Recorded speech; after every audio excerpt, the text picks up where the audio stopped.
आणि आता बातमी पुरुष आणि महिला क्रिकेटची। दिल्ली इथं भारत आणि वेस्ट इंडिज यांच्यात सुरू असलेल्या कसोटी मालिकेतील दुसऱ्या आणि शेवटच्या सामन्यात वेस्ट इंडिजनं दुसऱ्या डावात मजबूत सुरुवात केली आहे। तिसऱ्या दिवसाअखेर वेस्ट इंडिजनं 2 गडी गमावत 173 धावा केल्या आहेत। सलामीवीर जॉन कॅम्बेल 87 आणि शाय होप 66 धावांवर नाबाद खेळत आहेत। याआधी भारतानं पहिल्या डावात प्रथम फलंदाजी करत 518 धावांवर डाव घोषित केला होता। त्यानंतर भेदक गोलंदाजी करत भारतीय गोलंदाजांनी वेस्ट इंडिजचा पहिला डाव 248 धावांवर गुंडाळत वेस्ट इंडिजला फॉलो ऑन देऊन परत फलंदाजीसाठी आमंत्रित केलं। सामन्यात भारताचं वर्चस्व कायम असून अद्यापही वेस्ट इंडिज 97 धावांनी पिछाडीवर आहे।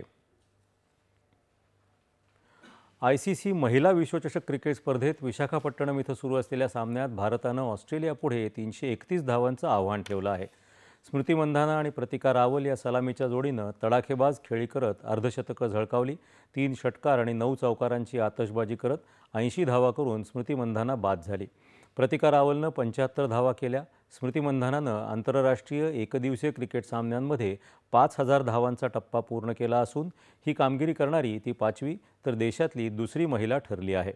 तसंच एका कॅलेंडर वर्षात एकदिवसीय क्रिकेट सामन्यात 1000 धावा पूर्ण करणारी स्मृती मंधाना ही पहिली महिला ठरली आहे।